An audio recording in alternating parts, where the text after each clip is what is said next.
ಎಲ್ರಿಗೂ ನಮಸ್ಕಾರ. ಇವತ್ತಿನ ವಿಡಿಯೋ ಏನಂತ ನೋಡುವ. ಅಮಿತ್ ಶಾ ಅವರು ಹೇಳ್ತಾರೆ, ಕೇಂದ್ರ ಸಚಿವ ಬಿಜೆಪಿ ಹಿರಿಯ ನಾಯಕ ಅಮಿತ್ ಶಾ ಗುಜರಾತ್ನ ಗಾಂಧಿನಗರ ಲೋಕಸಭಾ ಕ್ಷೇತ್ರದಿಂದ 2ನೇ ಬಾರಿ ಕಣಕ್ಕಿಳಿದಿದ್ದಾರೆ. ಕಾಂಗ್ರೆಸ್ನಿಂದ ಸೋನಾಲ್ ಪಾಟೀಲ್ ಸ್ಪರ್ಧೆ ಮಾಡುತ್ತಿದ್ದಾರೆ. ಕ್ಷೇತ್ರದಲ್ಲಿ ಬಿಜೆಪಿ 1986ರಿಂದ ಅಜೇಯವಾಗಿದೆ.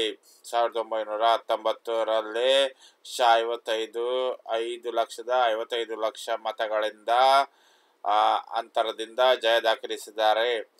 ಜ್ಯೋತಿರಾದಿತ್ಯ ಸಿಂಧಿಯಾ ಕೇಂದ್ರ ಸಚಿವ ಜ್ಯೋತಿರಾದಿತ್ಯ ಸಿಂಧಿಯಾ ಮಧ್ಯಪ್ರದೇಶದ ಗುಣ ಕ್ಷೇತ್ರದಲ್ಲಿ ಸ್ಪರ್ಧಿಸಿದ್ದು, ಕಾಂಗ್ರೆಸ್ನ ರಾವ್ ಯುಧೇಂದ್ರ ಸಿಂಗ್ ಕಣಕ್ಕಿಳಿದಿದ್ದಾರೆ.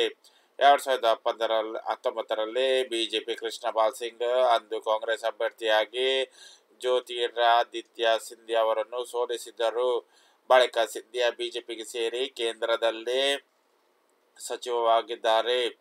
ಶಿವರಾಜ್ ಸಿಂಗ್ ಚೌಹಾಣ್ ಮಧ್ಯಪ್ರದೇಶದ ಮಾಜಿ ಸಿಎಂ ಶಿವರಾಜ್ ಸಿಂಗ್ ಚೌಹಾಣ್ ವಿದಿಶಾ ಕ್ಷೇತ್ರದಲ್ಲಿ ಸ್ಪರ್ಧಿಸಿದ್ದಾರೆ. ಈ ಕ್ಷೇತ್ರದಿಂದ ಚೌಹಾಣ್ 5 ಬಾರಿ ಸಂಸದರಾಗಿದ್ದರು.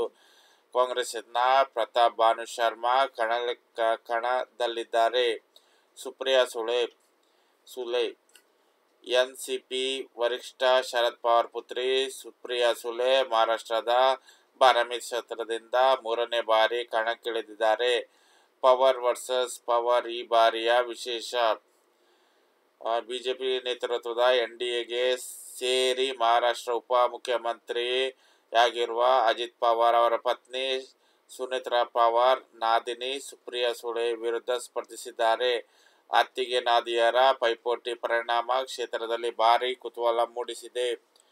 ಡಿಂಪಲ್ ಯಾದವ್ ಸಮಾಜವಾದಿ ಪಕ್ಷದ ವರಿಷ್ಠ ನಾಯಕ ಅಖಿಲೇಶ್ ಯಾದವ್ ಅವರ ಪತ್ನಿ ಡಿಂಪಲ್ ಯಾದವ್ ಉತ್ತರ ಪ್ರದೇಶದ ಮೈನಾಪುರಿ ಕ್ಷೇತ್ರದಿಂದ ಸ್ಪರ್ಧಿಸಿದ್ದಾರೆ.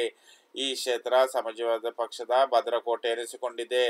ಡಿಂಪಲ್ ಯಾದವ್ ಮಾವ ಮುಲಾಯಂ ಸಿಂಗ್ ಯಾದವ್ ಮರಣದ ನಂತರ 2020ರಲ್ಲಿ ನಡೆದ ಉಪಚುನಾವಣೆಯಲ್ಲಿ ಸ್ಪರ್ಧಿಸಿ ಗೆದ್ದು ರಾಜಕೀಯಕ್ಕೆ ಪ್ರವೇಶಿಸಿದ್ದರು.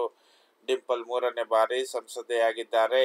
ಇವರ ವಿರುದ್ಧ ಬಿಜೆಪಿ ಅಭ್ಯರ್ಥಿ ಜೈವೀರ್ ಸಿಂಗ್ ಕಣಕ್ಕಿಳಿದಿದ್ದಾರೆ. ನಿಮಗೆ ವಿಡಿಯೋ ಇಷ್ಟವಾದರೆ ನನ್ನ ಚಾನಲ್ ಲೈಕ್ ಮಾಡಿ, ಸಬ್ಸ್ಕ್ರೈಬ್ ಮಾಡೋದನ್ನು ಮರೆಯಬೇಡಿ.